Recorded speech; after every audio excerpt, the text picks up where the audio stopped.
Survivor Specialist Phil and Alexa are back with the episode 5 recap for The Amazing Race. And today we are joined by another one of our patrons, Jeremy Urban, who did a little bit better in the Survivor Specialist for TRHS game. Just a little bit better than pretty much everybody else we've had on. Hey, you made the merge. And were you because I can't keep track of who was actually TRHS and who was actually Survivor Specialist, but were you the last remaining specialist?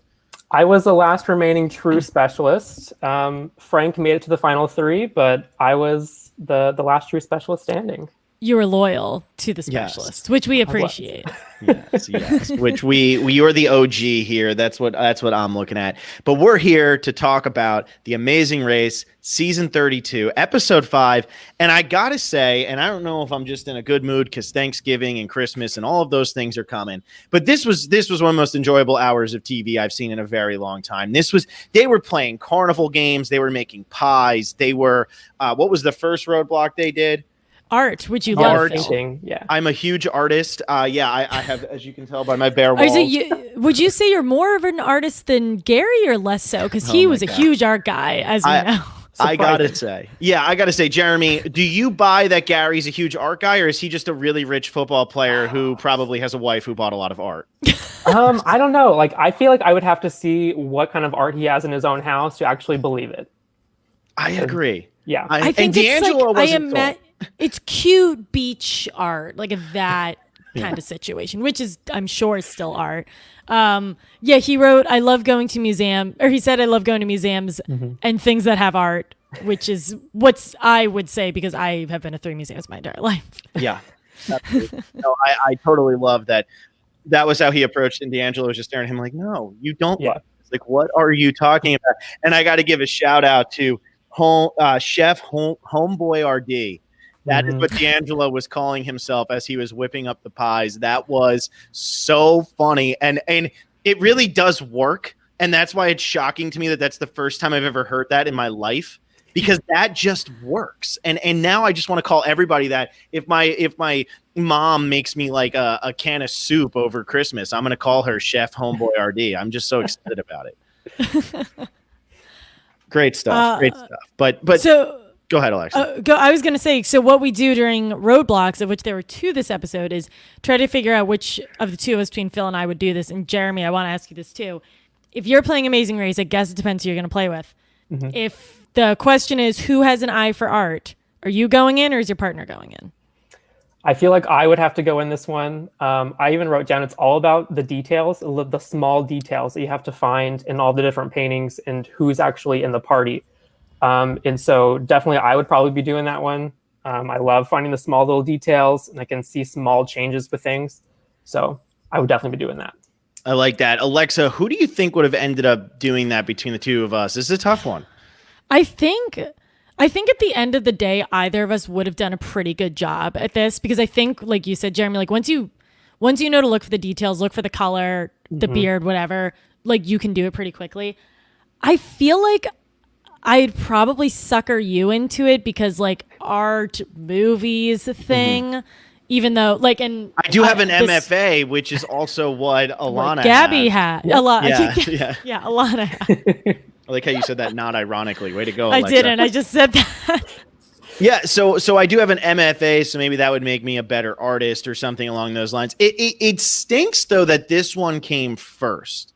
Because the games, I feel like it was a lot more important who went. Now, ultimately, it didn't matter because Michelle and Victoria were lost in Paris for 6.5 hours. And I don't know if anybody has seen that meme of Robert De Niro from Goodfellas, where he's sitting at the bar and he's looking over and he's got like that sourpuss Robert De Niro face, and it says, "You're laughing. The Rugrats are lost in Paris, and you're laughing." That's what this reminded me of so much, because I was like, Michelle and Victoria are just lost in Paris, and the race is just going on around them. And they nailed the art thing. Like they flew through it, so they really spent the entire time driving a car.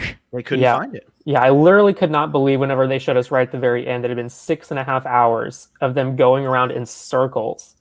Like, how does that even, like, they even asked for directions and they still couldn't find it.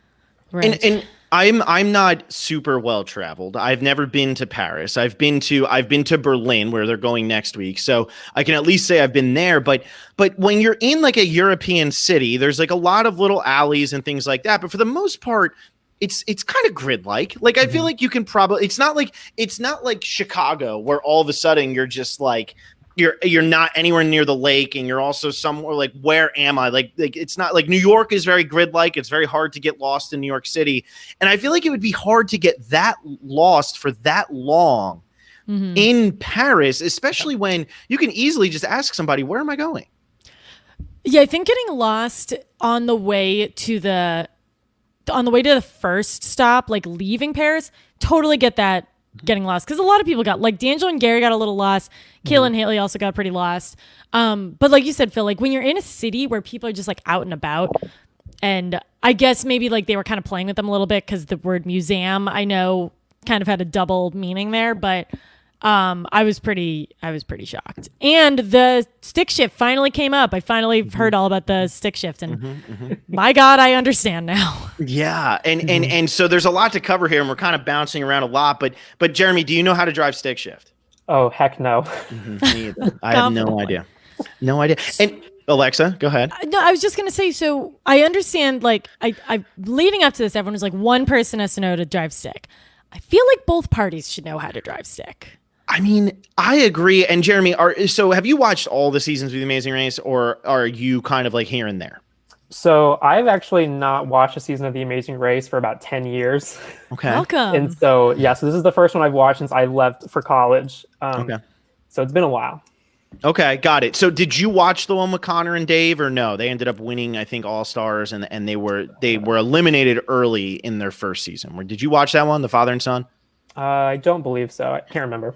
Okay, well, the point is, in that season, it was Connor and Dave, and I think Dave was the dad and Connor was the young one. But Dave tore his Achilles tendon in the season, and that's why they ultimately go out very, very early, and then they come back for All Stars and they kick ass because they were so good, and they probably would have won the first time. But so they go out and he tears his Achilles. Well, if he's the only one who knows how to drive stick, you're not eliminated from the race just because you got an injury. Like, obviously, you break your arm, you break a bone, you're probably going to be pulled. But we saw it with Missy, even in Survivor San Juan del Sur. A torn ligament or something along those lines is something that you can wait on. It's not good to wait on. I'm not saying that if you go and tear your ACL tomorrow, you should not go to a hospital.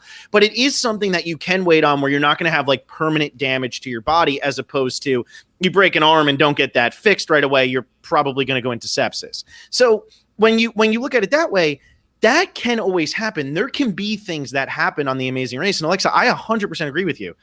Both parties need to know how to drive stick. And in this situation, some of these teams didn't even really have one confident party who knew how to drive stick. Yeah, and Will and James, I mean, they lead, and Will doesn't know how to drive. Well, Will knows how to drive stick. He was, I guess, in third gear the whole time, which is something I only vaguely understand because I vaguely know how to drive stick. But they like need Leo, who hates them, to come in, and they have that super awkward moment of like, Leo doesn't want to help them, but he has to, or else no one's ever going to get anywhere. And then like kind of just like brusquely like pushes him out of the way, like to get back to his car. And then Will still has issues, and James is there, and he's like, I was like, oh my God, I wish James could do it. Like, I just like, you need to have the backup. Yeah, and with Kailyn and Haley, like, I don't know which one of them actually was driving, but that car is never able to be used again. No. Yeah. That car is done. That car is smoked. That car cannot be used anymore because it's stalled 15 different times. You can't be doing that. You're grinding the gears and you're literally just blowing out the engine. Like, it's really crazy. So, I mean, yes. So the three of us are all in agreement that we don't know how to drive stick, but I would think that if it was like, Alexa, we just got a call, we're going on The Amazing Race, we're probably going to end up in Europe where we do the self-drive portion of the game. We should probably teach each other how to drive stick. Like, we should go to a parking lot and figure it out. Like, and to be honest, stick is something that's very foreign to Americans, but it's not that hard to do. Like, it really is not all that people do it. A lot of people do it. Well, not just a lot of people, pretty much whole countries are designed around it. Yeah, it's almost like the whole world except for us does it, kind of thing. Yeah. Yeah. And I mean, you're talking about countries in the mountains, like in the Alps out there in Europe, where you're going up these mountains and you're driving stick. That's not easy to do. Out here, you can't even drive stick in Miami, where everything is flat as a pancake. So I don't know. I would hope that I would learn how to drive stick before I went out there. Jeremy, what did we think about Leo's move here to help them, but kind of not really help them, and kind of still be ass, as the words petty is petty the word I would choose. Yeah. I think it needed to happen. I mean, they were clogging up teams behind them, and so Leo definitely needed to step in there. And what I loved was that they kind of just flew right by them after he helped them. Mm-hmm. And I wrote down it was like instant karma for Will and James for doing that U-turn two episodes ago on Leo and Alana. And do we think that this is enough? Because then we also have one of the great confessionals in Amazing Race history where Leo is talking about how he hopes Will and James never figured out and they're never going to. And then they come walking in right behind him. He's like, oh, well, here they are. Clearly, Leo is not over it. But is this enough? I don't think so. No. Yeah. I agree. Wow. Okay. I guess it's different because for me, it's like now to me, it seems like Team Leo and Alana are just being kind of petty towards Will and James. When I'd rather they just give them a U-turn or yield to them and we kind of move past the pettiness. Because to me, it's like, okay, are we adults going to be asses to each other for the rest of the game? That's I don't know. I love it. Keep being like that. It's too kumbaya. I don't have time for that BS. Well, we had a yield for a second and Riley and Madison commented on it and then never came up again. And I was surprised that didn't come up again because let's be real, there was not much exhilaration at the end of this episode. The whole thing was Kailyn and Haley coming in, and then once you realized that Michelle and Victoria weren't going to show up at the same time as them, we knew it was over. Mm-hmm. So I'm kind of surprised that there wasn't more to this. And also, Leo and Alana don't actually yield Will and James. Do we think there's and it's hard for us to keep track. So maybe I'll do my aside here, but it's hard for us to keep track as viewers who has the 20-minute one and who has the 10-minute one. I don't know if Will and James possibly have a 20-minute one and Leo and Alana have a 10-minute one, and if they do it to Will and James can get them for 10 minutes longer in a leg that matters more. Yeah, I don't know. Yeah, I kind of feel like maybe the production is maybe trying to set us up for something a little bit bigger later down the road. And so maybe Leo and Alana use their hourglass on Will and James. So maybe it takes them out of the race. Who knows? True. That could happen. Mm-hmm. I mean, I like that we have this feud, this rivalry still going, and we're into the final 7, and it's all like small potatoes. It feels like it's just like little things. And I love Riley and Madison get hit with the pies. They come back, they tell Hung and Chi, they tell Will and James, they don't tell Leo and Alana. I just think it's so funny how something that small is still having such an impact. Yeah. And I think, and Hung and Chi are like, thank God we have an alliance. And it's like, I don't know. I feel like that wasn't the most consequential bit of information you could have received. I also don't think it mattered because if we notice, Aparna is literally eating the pie as she's walking with it, and it's sagging down pretty much. And I don't think it would have mattered if that landed on the floor. I think it was just walk through this room. This is kind of goofy, and we want to hit you with pies. Yeah, I loved it. Those were marksmen. They were really good. I think they nailed multiple people in the face. They were really good. Yeah. Well, you have to think. Go ahead, Jeremy. What were you going to say? No, you go ahead, Phil. I was just going to say with this, of all the roles to have on The Amazing Race, they tell you throw pies at somebody. It's like, thank you. Okay. Sounds like a plan. You're going to go crazy with that. What if they were like, Phil, I need you to grow your beard out so it's like a Dumbledore V and then put on this toga and also dye your hair like that. And then they get the little model pout at the end once they get chosen. That was hilarious. I also, I thought that was kind of funny where it would be like, can you come with me? And I'm sitting there and I'm like, am I watching Eyes Wide Shut? What is going on here? There's something weird happening. A little weird vibe here to this whole in your costume, not speaking to me, and I just pull you away from the party. Very masquerade, if you will. And some weren't down with getting taken. Some were like, why are you touching me? And then others were like, okay, sure. What?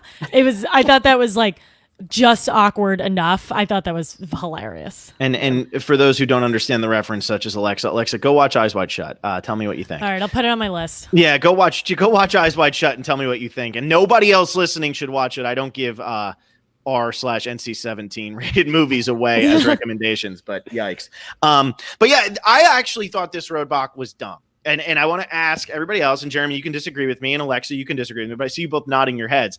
I honestly thought that this roadblock, like, it would have just been better suited to be like a detour or like some like there should have been like you either do this or you do something else. This just felt like, okay, go look at a painting and then just grab somebody, and maybe it was a little bit more complex than we got, but it seemed like Aparna was the only one who struggled with this. Yeah, that's why I feel like it shouldn't have been a detour though, because it was too easy. Yeah, I definitely feel, I think some people struggled, but I think we only had one person who really just kind of fumbled. But I think definitely kind of what I was going back earlier, like if you don't see like those small things and like you're frantic and you're been sitting in a car for an hour driving to the chateau and you just can't really focus, then I think it would be even more difficult, which I think maybe that's what they were trying to do, but it may have just not hit the mark. Yeah, it feels like it was lost in translation a little bit. It really does. And maybe it was just because this was a blowout leg and it all came down to Michelle and Victoria, Kailyn and Haley, and that's what they were just going to focus on, because Michelle and Victoria, I would almost guarantee Michelle and Victoria probably lost by about 2 hours in this one. Because you got to remember, this was winter in Paris. It gets dark in Paris in winter around what? 4 o'clock? 3:30? Like something like it's really early. And so I would not be surprised at all if it just, it was just like winter and it was dark for both of them and they could make it seem closer than it was, but really it was like a 2 hour, maybe even more swing. Yeah. I would have liked them to add, I don't know what, but I would have liked them to make it more difficult, because I thought the idea was really cool. And the way that they bring you into the roadblock kind of like tricked your brain, because what you should do is check out the art, pick a piece of art, and then go to the party. But a lot of times they'll go to the party, look for someone, and then realize they're not there. I like it because it required a lot, but it was too easy. So I don't know. I wish they made it a little more difficult. Yeah, and I feel like to make it more difficult, maybe not just get one painting correct, but maybe get like 3 paintings correct. Right. That's what I think it should have been. And yes, Aparna really struggled with it, but the fact that everybody else got it so easily, this kind of reminded me of the high wire one, where they're all riding it, but they had the umbrella, which was holding their balance. And so it's like, if everybody can get it on their first try, then this roadblock suddenly becomes unimportant. Yes, Aparna struggled, but it seemed like Aparna was just missing something, which I would rather not just one person miss something. I would rather, like, you have to build that thing, like whatever they did out of trash last week. I thought that was a lot more interesting. And I honestly thought this second one was a lot more interesting, because if you can't throw a ball, you're never going to get this done. And I think that that's a little bit more fun, and it's better for the audience too. Look, this part was still fine, but if you're going to do like a 2 roadblock leg, I just feel like there could have been a little bit more spice to that first roadblock than what we got. It just felt like everybody ran in and said, oh, the beard's really, like, he has facial hair, so I grabbed him, and then we left. And I think it was Hung was like, oh yeah, so they have like a pointy black something, so I'm going to take that. Like, it almost felt too simple for me. Well, maybe like you just said, Jeremy, like have them pick 3 people. I think what was good about the Carnival games, because I think it was Madison who did the Carnival games, he was sucking at one of them, so he was like, I'm just gonna go do something else, like I'm just gonna go try something different. And that one's also just like really fun, because that's something we've all done. We've all played Carnival games before, so that one was just a little more relatable. How mad would you have been if, like, you did the first one and then you realize that the second one is just literally playing Carnival games? It's that would have, and you just like watch them too. That's the worst part. And I think that's why I think it was, what is it, Madison?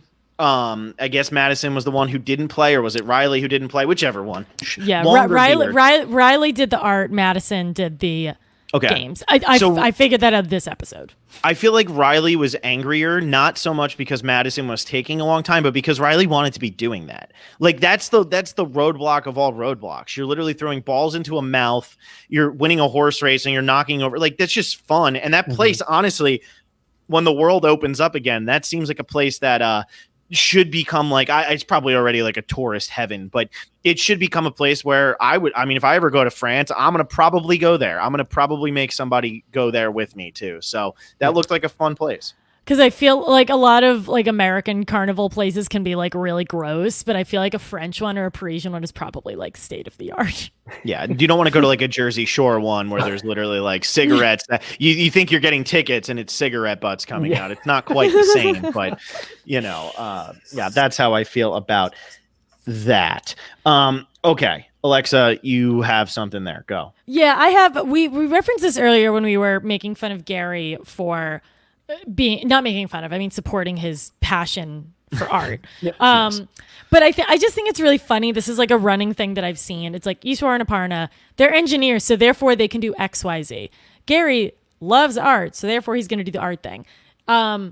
Leo played baseball in middle school. And everyone's like, all right, like he's got to do it. Like, it's just so funny how easily we all typecast each other. And it's like, oh, Phil, you have an MFA. So like when there's anything that involves the word art, like it's got to be you. Yeah. It's just, I think it's really funny how they like stretch that. And like in reality, I would be better at the game one and you would be better at the art one, Alexa, Right. even though like you're the one who works for sports and I'm the one who has an MFA, we would be better suited for the opposite ones. Right. So that's kind of, I do think that that's very interesting. And then especially when you get somebody like Leo. I mean, I'll be honest, I know a lot of people who played baseball in middle school. I played baseball in middle school, for like our town team. There's a reason none of us played in high school. It's because we sucked at baseball. Like, and I liked when he said he wasn't as good as throwing as he was at other things. It's like, dude, if you're not that great at throwing, you're probably not that great at catching or hitting either. Like, let's be real here. Just being honest, just being fair, but hey, it is what it is. And I love the montage that they did after they said, oh, he plays baseball. And then he kept missing like over and over. Yep. And he wasn't even close. You know, at least like some of them, they would hit like really close, but he was like missing the entire clown. And then he figured it out. If I lean forward, it's like, well, yeah, that's how you play darts. You cheat. That's what you do. Yeah. Just lean your torso and just flick it over. That's what the whole move is. What would have been your best one, Jeremy? Carnival games. What would have been your go-to for those three? Ooh, I think it probably would have been the horse race one. Really? Yeah, I feel like I'm a little bit better just like slowly like rolling a ball more than throwing it. Because I feel like the throwing the ball into the mouth is kind of like whenever you have like that last cup in beer pong and you have to like finesse it in there. Yeah, I can't do that. That's a beautiful comparison and very on point. and I think that's perfect because that's what I was worrying about. Like if that was actually a close race, like let's say it was tight, the girls had all gotten there, Kailyn and Haley, whoever they are, whatever first letter you want to put in front of their name, and then Michelle and Victoria, if they had all gotten there and there's stress on everybody, that's a tough challenge. Like I know it's not far and all that, but if you notice, everybody has to short arming. Because if you're just throwing, it's not hard to knock over those cups. Like I think I would have killed that one, no problem. That would have been really easy. Easiest one. That's the easiest one because you just have to knock him over. And that guy just seemed excited to be on The Amazing Race. It didn't seem like he really cared at all if you actually knocked the cups off or not. But then like that other one though, you have to like, I mean, that hole's not that big, and so you're aiming for that. And if you get 2 out of 3 every time and you could just choke on the last one because your nerves start to get to you. Yep. I feel like with the horse race, the stressful thing about the horse race, and the reason I'm kind of surprised you said that is there's a lot of other people there. And that's always a little bit much when you have other people involved in The Amazing Race. I always hate that because what if there's a ringer who is literally just nailing the red one every single time? Yeah. And I think definitely it would probably help, at least for me, if like I was like the only contestant there. Like I can block off like whoever else is there. They can knock off, get rid of like all the yelling and all that stuff. But definitely if like you're competing against someone and it's close, then the nerves might get to me. But I think definitely since I did marching band for 4 years in high school and like you have to compete, you have to like play for like like maybe 10,000 people. And so that's easy to like just block out noise and just really just focus in. Yeah, absolutely. Because you're just following your own steps and all that you need to do as opposed to everything else. Yeah, that one, I mean, it was funny when she came in and just knocked it out in like 2 seconds. He was just like, done, sucks. And he like was even surprised that he won. I don't think he really realized. But who did he knock off? It was Leo. Like he beat Leo off of that. And Alana was very upset there, but that was really funny. And again, like Hung and Chi just like fall backwards into like 3rd or 2nd place every single week. 2nd place. I mean, and they had their one bad week. And I even like how Phil was like, you guys had your trip ups in Paraguay and now you're 2nd place again. Like they were, what have they gone? 1st, 2nd, 6th, and then 2nd. 2nd. Yeah. Right. I think they've only won 1 leg, or have they won 2 legs? No, they went 1st, 2nd, 2nd, 6th, or 2nd, 6th, and then 2nd or something. Whatever it is, it doesn't matter. It's just, wow, they will not go away. And meanwhile, the team that I keep thinking is finally going to make a big push for the front is DeAngelo and Gary, and they're driving around farmland, nowhere near anything. Like, it seems like every single time that DeAngelo and Gary should be set up to kill a leg, they are always just all over. What is going on with DeAngelo and Gary? Somebody tell me. Yeah, so they were in the lead the last leg, right? Until the watermelon challenge. Yeah, and then they almost got last. The football challenge. Watermelon challenge is a football challenge. Catch a heavy object and stack it. Yep. James Clement's dream amazing race thing, and DeAngelo and Gary can't do it. Doesn't make any sense. Yeah, I don't know. I don't know. Go ahead, Alexa. I was just going to say, to me, it seems like DeAngelo's carrying the team. I agree. I mean, he drives stick too. Gary's not driving He's stick. got it all. And I wonder when this goes down, because obviously we know the casting process for a lot of this is always like one person is really into it and the other person kind of comes along. I don't know how the recruiting works on The Amazing Race. I'm sure there's some of it. But DeAngelo and Gary, I mean, DeAngelo Williams is a pretty famous football player, you know, and like when we had Marcus Pollard on, Marcus Pollard was a Super Bowl champion. He'd played with Peyton Manning. So a lot of people knew who he was, but he was also playing with his wife. So that was different. You now have DeAngelo Williams and Gary. I don't know his last name, and I watch football every single weekend since I was 6 years old.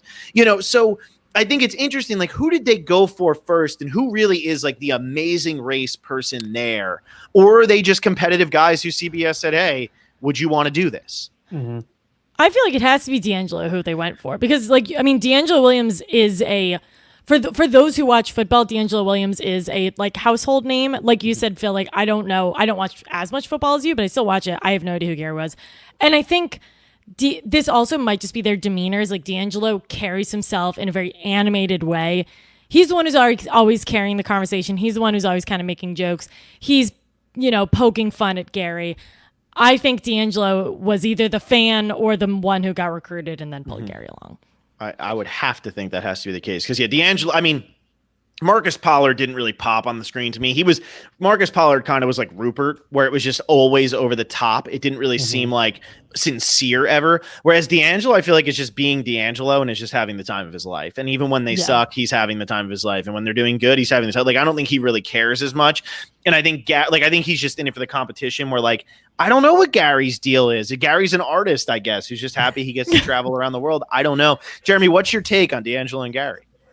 I love DeAngelo. I love he's very charismatic, and like I love his character within the show. Kind of like what you were saying, Phil. Like, whatever he's doing, he's loving it, and like he doesn't care if like they're messing up or if they're behind. Like, he's just having the time of his life, playing the race, and I think it's helping him. Mm-hmm. Yeah, and I look at it as like, we're now down to final 7. This whole time I've been like, DeAngelo and Gary, they're going to be around a long time. I mean, we're getting to a point now where I'm like, I'm not so sure anymore, because they're not getting better. And that's the problem. Like, they were 7th last week. This week, yeah, there was a 15-minute difference on the 2 flights or whatever it was. Not that it really mattered. DeAngelo looked like he was amazing at driving stick. He was this great. He invented stick shift, it looked like, but yet still they only get 5th place, and they lose to a team that literally has a car that had to just get dumped into whatever river they were next to, because it was that destroyed by the time they were done with it. Yeah, I think there just has to come a point in the next few legs where they have to get into like a complete game mode, and they have to like switch, flip the switch in their brain to say, okay, we need to win a leg. This is what we're going to do. This is how we're going to do it. And so I think that's what needs to happen. I think you're right, Jeremy, because and this is something we talked about a little bit earlier, but there's 7 teams left, and like 5 of them are in a loose alliance together. And then there's 2 that are in like a quote unquote alliance, but are really just like being nice to each other. And DeAngelo and Gary are part of the bigger group, but they're not like, it's like, these are my pals, like Hung and Chi and like Will and James, like there, and Riley Madison, like I feel like they are really pushing this. DeAngelo and Gary are just like, well, isn't this wonderful?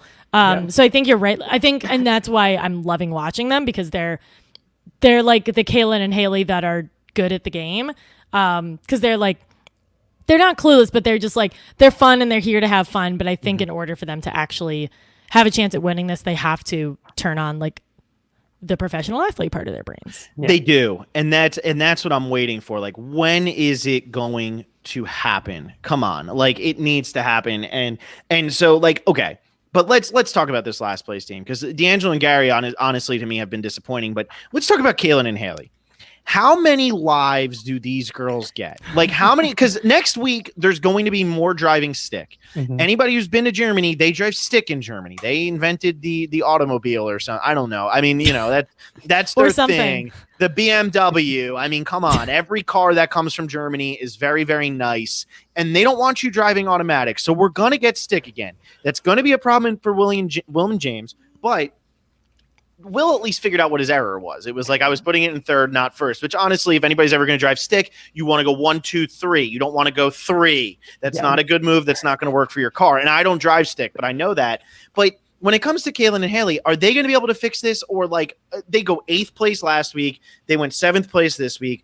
Is it just going to be a matter of as long as somebody doesn't get lost for 10 hours in Berlin, that's it?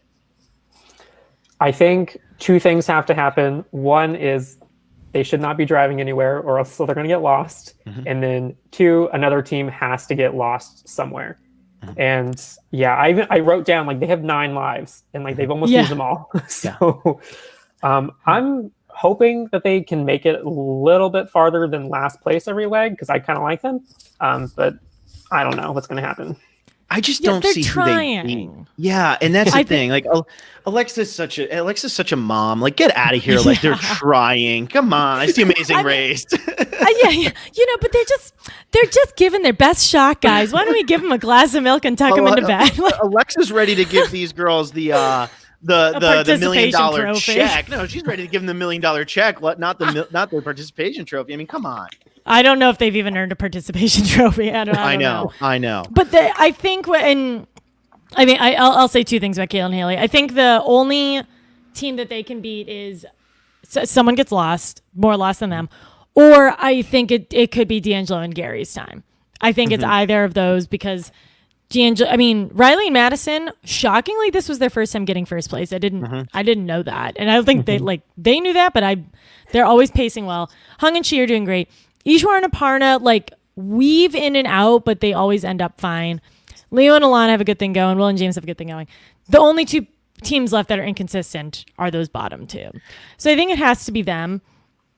What are your thoughts? I do think that Ishwar and Aparna and Will and James aren't in the clear yet. I think that there's, when you're on The Amazing Race, obviously CBS casts explosiveness. Like they want people who are going to be big personalities. They want Michelle and Victoria. They want a team that can go from 2nd place one week to 8th place the next, never be close, but man, are they going to give you some great sound bites. Like that's what CBS wants. And so I look at this as like, what teams aren't explosive? Hung and Chi aren't explosive. Riley and Madison aren't explosive. And I would say Leo and Alana aren't explosive, but like they're getting trying to be. They're getting that edit a little bit just because they're fighting all the time with Will and James. Yeah. But in my opinion, Will and James, Ishwar and Aparna, and Kailyn and Haley are your explosive teams in terms of they could have one leg where it's like, woo, look where we just ended up. But then they could also have a leg where like they do every single thing imaginable wrong. And I think that that's what I'm looking for here. So Alexa, I do agree with you. DeAngelo and Gary probably fit more into that latter tier because they haven't done anything to convince me that they are actually one of the top teams running this race. But Will and James and Ishwar and Aparna, I really am not convinced that they're out of in the clear yet, because Ishwar and Aparna are really getting who's cocky?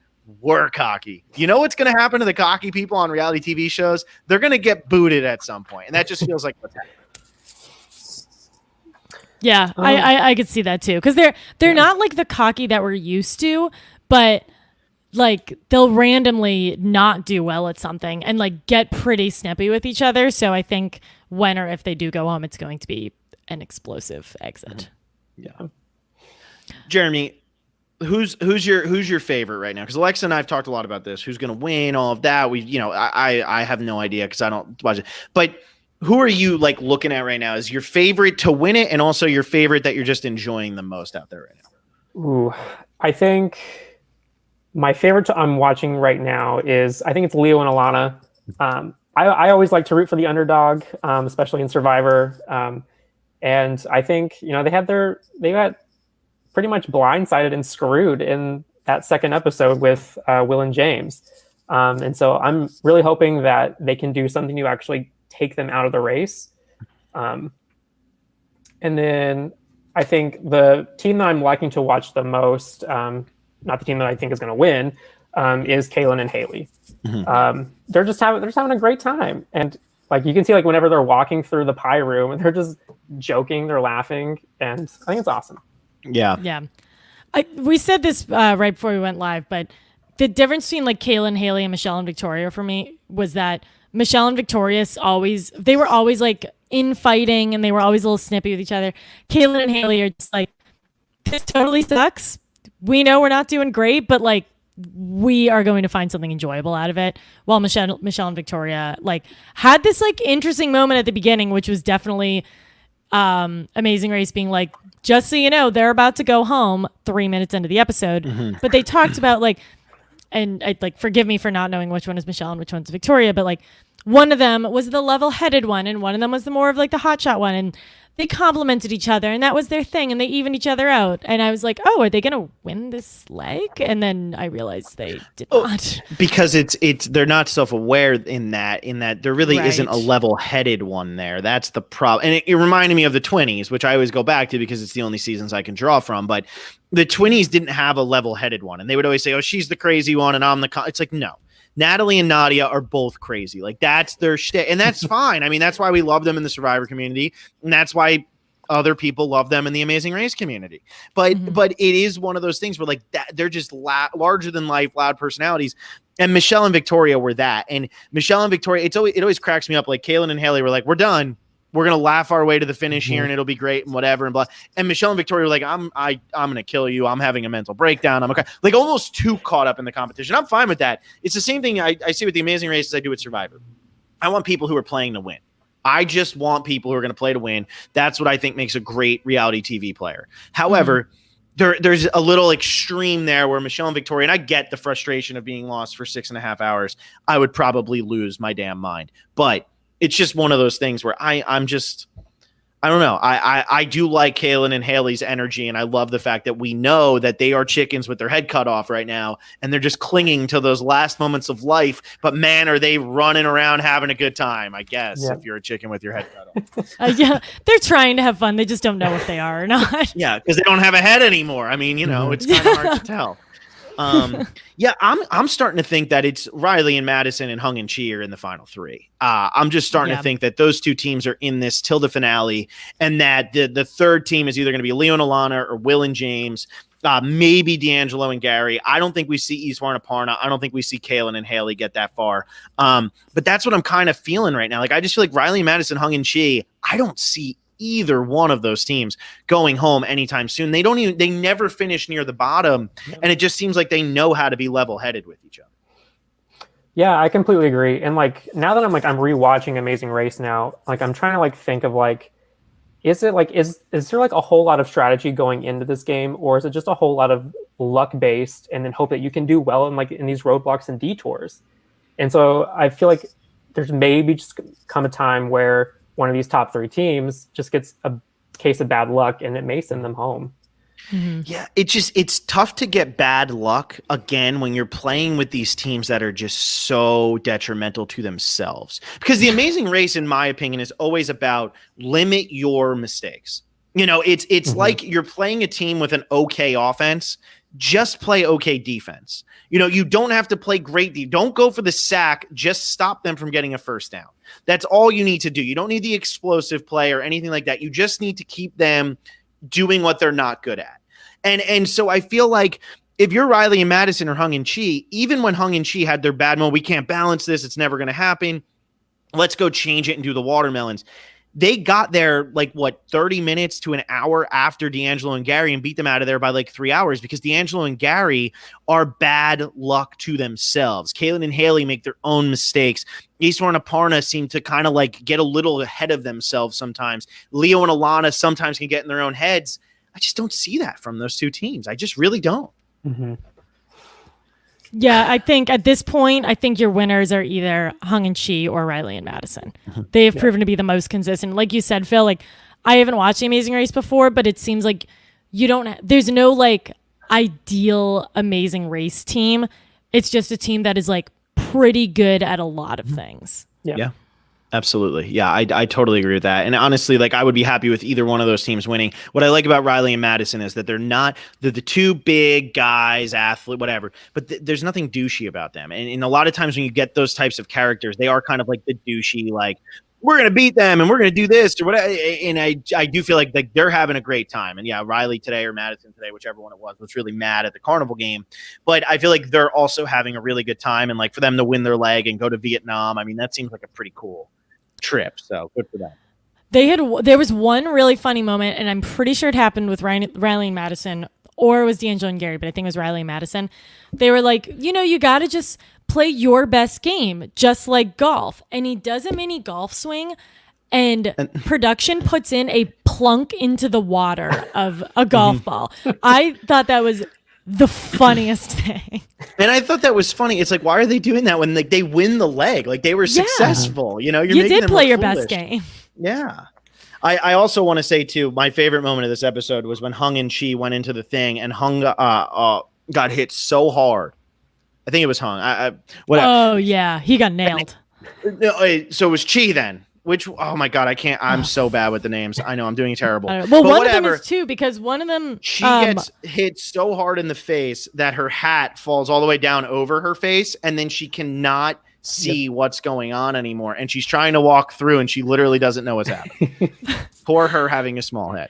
And he turns around and he's like, I gotta just like walk her to the finish. Like, this is so sad. I know. It was great. That was one of my favorite moments by far of that whole entire thing. That was great. This was a really good episode though. I really enjoyed this. It was just a fun episode. It was a fun episode. And I gotta say, like, I do like that the fun teams are still around. I feel like Michelle and Victoria had that high energy, high stress energy that we don't necessarily need on this season. Like I don't necessarily need that, especially in such a high stress, high energy time of life. I'm okay with just watching a lot of I'm okay with watching Kailyn and Haley stumble their way across the world to somehow win $1 million. Like if they win this, I swear, I mean, unclear if Amazing Race will ever air again, but I'm locked in for all future seasons if Kailyn and Haley pull this off. If they pull it off, it's one of those things where you're just like, that's got to be one of the biggest upsets of all time. Like in any show, like they are just stumbling around. Yep. So what did you guys think of their speed bump? Yes, Alexa, you've never seen a speed bump until today. What did you think of cleaning off horse poop and such? Sounds like it sucks. But what did it take? Half hour, possibly. Not even. Yeah, I didn't really know what I had nothing to compare it to. Like to me, it felt like it was fine. They kept like showing the horses, and then when the challenge ended up not being horse oriented, I was like, why do they keep showing this? So it made sense that the speed bump went there. But yeah, that makes sense. I mean, I felt like that or like the whipped cream one could have been a speed bump too. Like I thought it was fine. The whipped cream one seemed like a pain. But yeah, I mean, this just goes to the speed bumps are normally pretty low key, not stressful, pretty easy to catch up. I preferred the one. I like love whipped cream, so I was fine like visually watching that. But I was so just like for some reason like so miffed at that like Peruvian or whatever drink it was they made last episode where they just like made a mojito and left. This at least like there was a little more work to it, and you like put on the thing and you had to walk through. There was more of effort, and so I thought this was way more enjoyable than the drink your tea. Well, and this was actually like tough to do, whereas the Peruvian drink, it was literally like mush this up and put water in it. This one was like, all right, this is like going to take us a little bit, and you could see that it was hurting. So I actually thought that was a pretty good challenge. Another one that probably could have been part of a detour, and who knows, maybe it was, and we just don't know. But yeah, definitely after watching that challenge, I'm glad that we have like stand mixers and we don't have to do that ourselves anymore. Yeah. Or you know what I like? I like the fact that whipped cream comes in cans. There you go. Yeah. I love that I literally just go and it comes out and then I have it and I don't actually have to do a thing.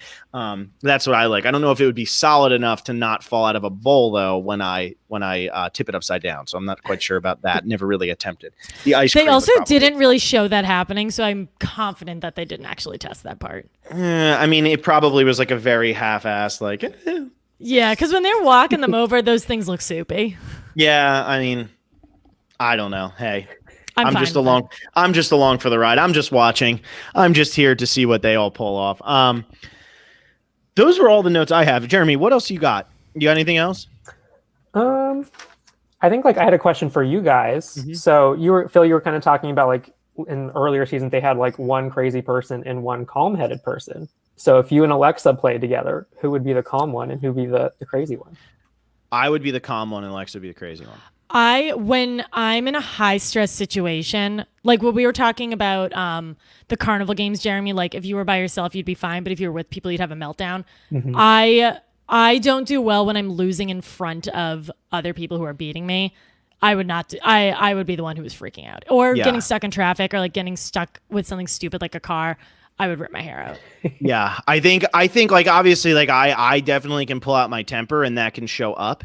But I kind of like internalize a lot of the time when like I'm like annoyed or Phil angry. just swallows his problems. Yeah. I will though. No, like, and I'll complain to other people, but like for the most part, I'll be like, I'm gonna go sit in the dark in the shower and just like think this through and get it over with, which obviously you can't do on The Amazing Race, but I'm pretty good about that. Where like, yeah, I think Alexa would probably be the one who's like, you know, this can't be happening, this can't be happening, this can't be happening, and I'm not saying I don't think either one of us would be as crazy as a Michelle and Victoria or when Alana couldn't get over the thing. I don't think we could go all. like Ishwar and Aparna level where there's like the very clear frustration, but like I can be level-headed enough that I know screaming isn't going to get anywhere.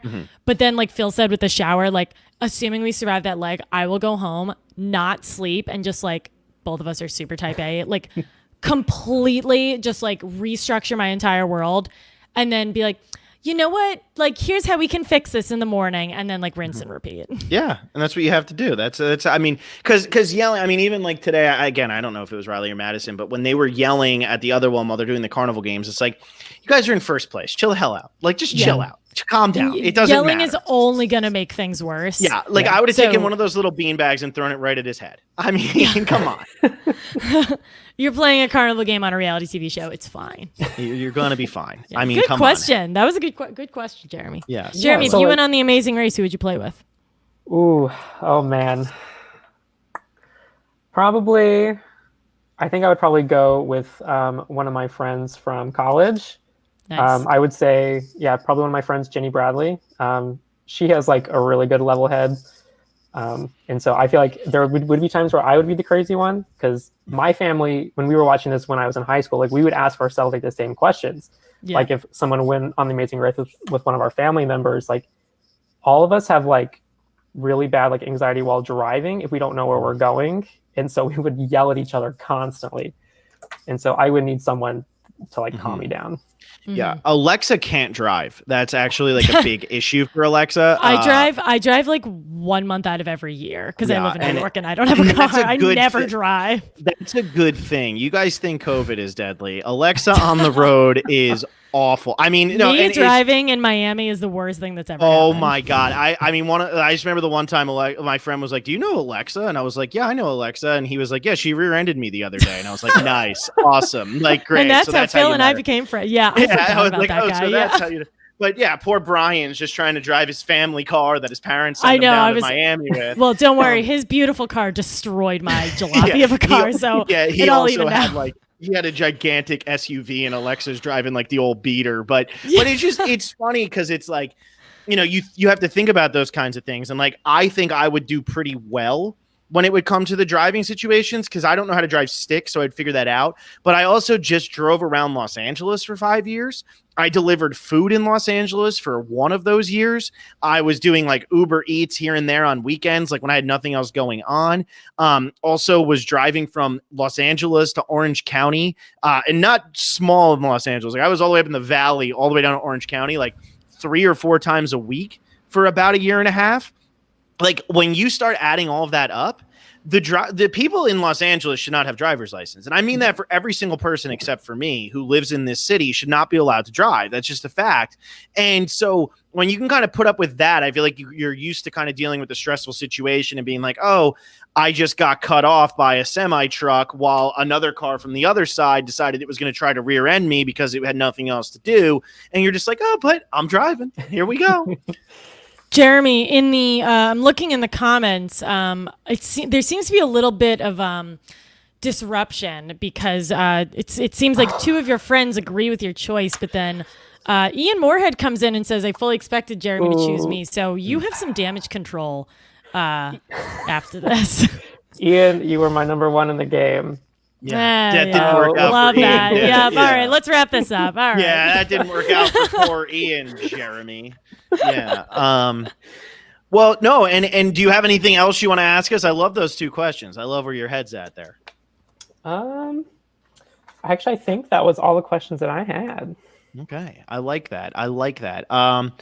Well, on that note, Alexa, why don't you tell everybody what's coming up? Andy Vogel's over here in the chat ripping me because I'm mad Marcus Pollard was on the season with Andy and Tommy, and that's why I'm salty. Well, Andy Vogel, I'm going to scream at you for an hour straight in about 7 minutes because, Alexa, what do we have up next? We are recapping the 9th episode of Survivor China with none other than Andy Vogel. He is going to talk the entire time and tell us everything about this episode that Phil and I missed because Andy knows way more about Survivor than either of us. So tune in to that. We'll be going live right around 10 o'clock as soon as we wrap this up. And then for those of you who are not aware, McKenna Feeney and I are recapping the second season of Australian Survivor. Someone made a comment and said that it's not the second season. We are very aware of that. It's second season of a reboot.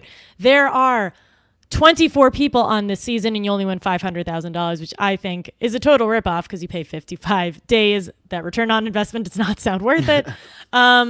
So what we are going to do, last week we only recapped the premiere. We are going to start recapping 2 episodes at a time. So next week, Monday at probably 6 p.m. Eastern, we are going to be recapping the second and the third episode of Australian Survivor. So tune in to that, and we're going to keep these going with our weekly Amazing Race and Survivor China rewatches.